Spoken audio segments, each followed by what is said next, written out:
So Lakers are coming off of a huge win against the Milwaukee Bucks without LeBron James and Anthony Davis getting injured by an elbow from Giannis right into the shoulder. We're still waiting, at least at the time of recording this video, for any updates, news in that regard. Hopefully it's just a little stainer, right? And it's something that's just kind of, he'll be able to brush off, get some treatment, and he'll be good to go. Because we really need Anthony Davis the rest of the way. We just, we got basically 17 games left on the season, and we got to win, I don't know, at least probably 11 of them, ideally, right? And our next matchup is against the Minnesota Timberwolves. Now, Minnesota, they don't have Karl Anthony Towns, so that's good. Lakers are at home, right? We'll see if LeBron plays in that game, if AD plays, but we could use all hands on deck, right? The Lakers are just, unfortunately, not in a position where they can continue to trade wins and losses, which they have done so far, at least in the month of March. Right, month of February, they were very good. They went 9-3 in that month. They'd get 3 wins, take an L, right? Losses happen. It's fine. But it's how do you respond, right? And you can make the argument, hey, well, they lose and they're responding with a win. Yes, but they're responding with that win to another loss. It's like we need to start stringing together multiple wins like we did in February, right? You beat the Celtics, the Knicks, the Hornets, take an L to the Nuggets. It's like, But then you bounce back. You go get the Pelicans, the Pistons, the Jazz. It's like, okay, there you go. Take an L to the Warriors, beat the Spurs, lose to the Suns, beat the Clippers and the Wizards, lose to the Nuggets, beat the Thunder, lose to the Kings, beat the Bucks. It's like, now what are we going to do?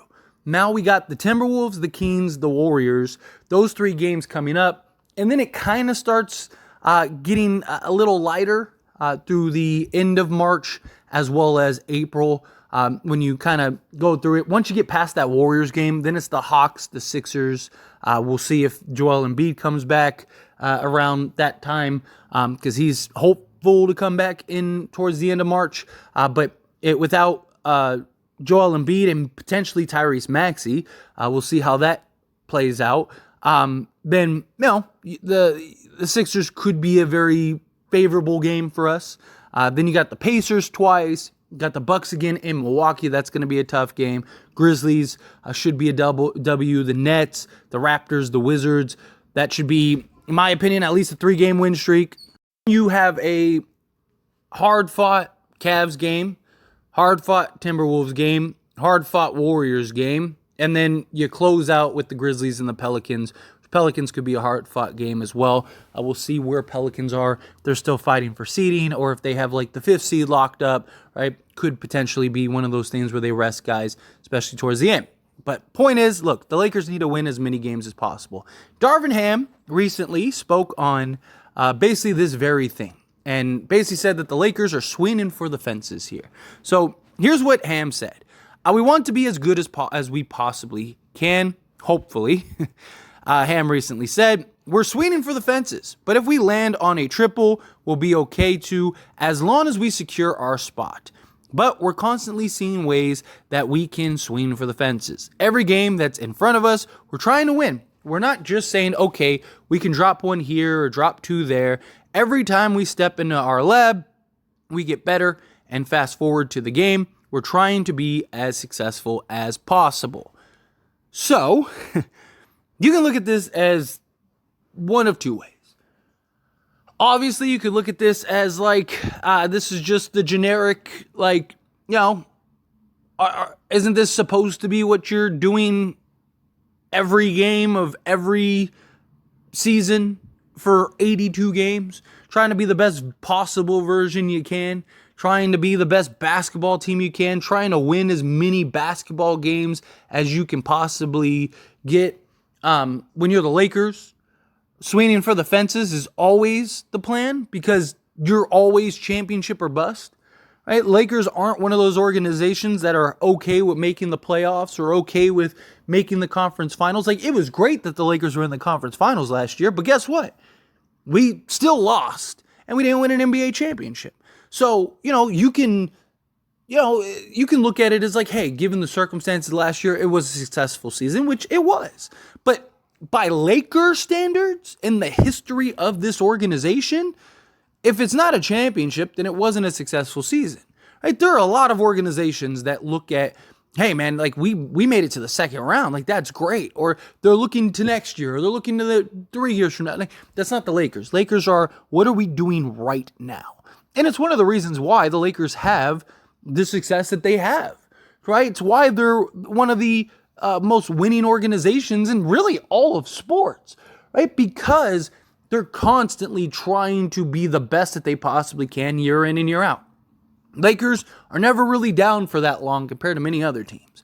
I mean, there are still teams that have never won a championship, and the Lakers have 17 of them, right? And it's because they're constantly swinging for the fences. Sometimes it works out, sometimes it doesn't, right? You look at like when we got Russell Westbrook, right?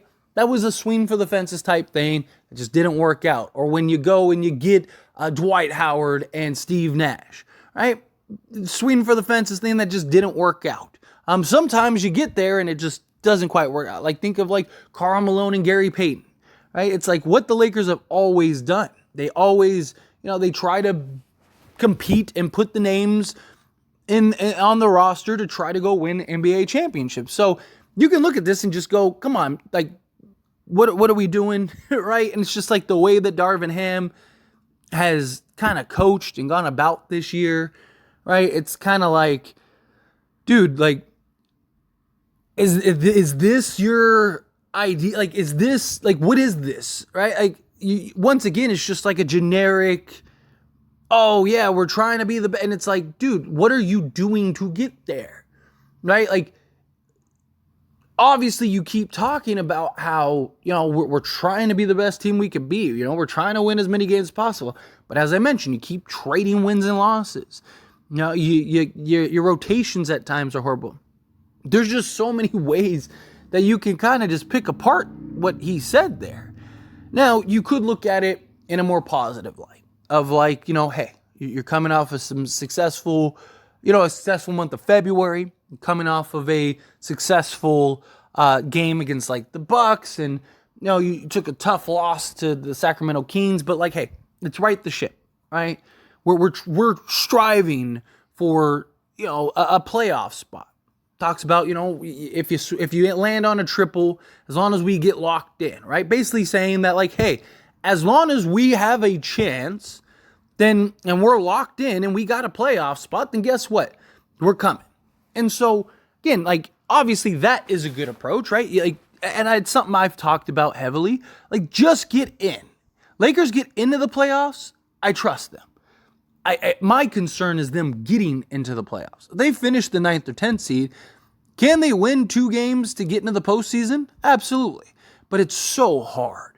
There's so many things that could go wrong.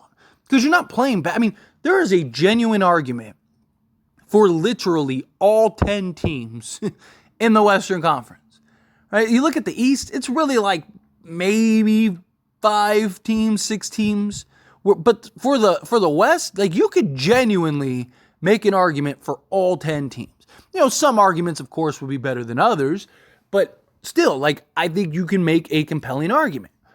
So it's gonna be brutal. Which, as a basketball fan, I am excited for. I cannot wait for the play-in and the postseason. Like those games are gonna be just excellent.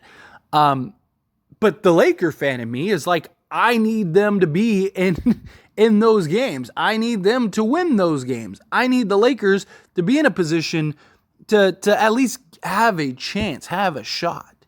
So, you could look at it as what Darvin Ham said as like, they basically what I said about how like, hey, we're trying to get a championship here, right? We're swinging for the fences, right? We're trying to get to the best position, the best spot we can be in.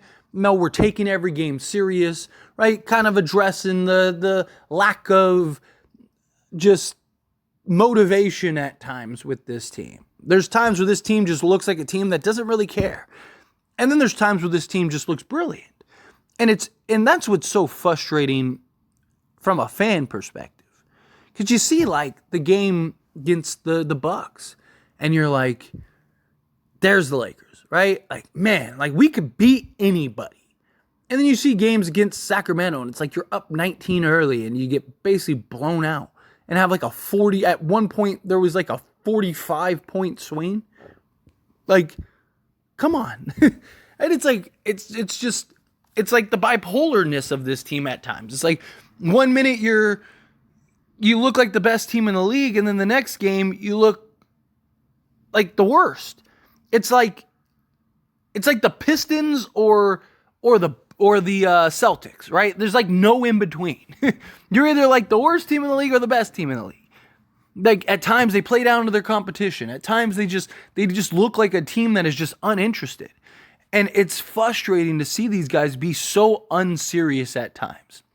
And then at the same breath, it's like you have Darvin Ham just at times sounding and seeming so unserious as well.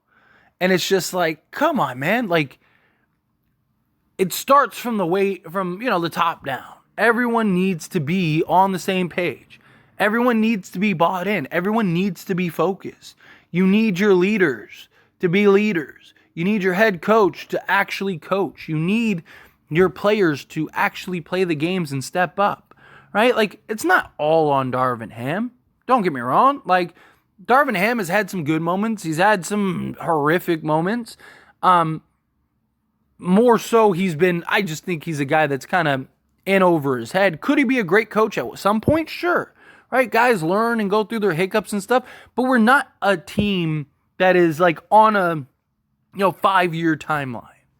We're a team that's on a timeline of right now, and we need to win right now. If we were a young team that was just trying to, grow, and we have all these guys that are 20 years old that, we're rebuilding, and we building through the draft, and now you got this young coach that's having his hiccups. Like, I'd be like, keep him, right? Like, let's see what he can be. If you get to the point where now, okay, like, we just got another star or whatever, then figure it out. But the problem is we're not in that position. You have a LeBron James who's 39 in year 21. You have an Anthony Davis who's been healthy for the most part this year. You have D'Angelo Russell having the best season of his career. These three guys should not be the 10th seed. It's just crazy. Like, if I told you in the offseason LeBron James was still going to be LeBron James and was going to be the most efficient LeBron James he's been since his Miami days, Anthony Davis was going to be healthy and be dominating the game of basketball on both sides of the basketball, and D'Angelo Russell was going to have the best season of his career and be clearly the third best player by far, you'd think that the Lakers are probably the best team in the league. And they're not. Now, I think that they are better than their record, but you are your record. Right? I think that they're a team that, I think that they can compete and beat anybody. But I also think that this is a team that is just very unserious at times and plays as such. And it's very frustrating. But anyway, as always, this is a discussion. I pass the question on you. Let me know your thoughts and opinions down in the comments below. What do you think? How do you feel? What did you think of Darvin Ham's comments? What did you think of this team? Again, whatever your thoughts are, love to hear it. Let me know down in the comments below. That being said, if you haven't liked this video, hit that like button. Helps me out a lot. Lets me enjoy these types of videos. Truly appreciate it. Not subscribe to the channel, hit that subscribe button. Turn on the bell notifications. Appreciate y'all. See you in the next one.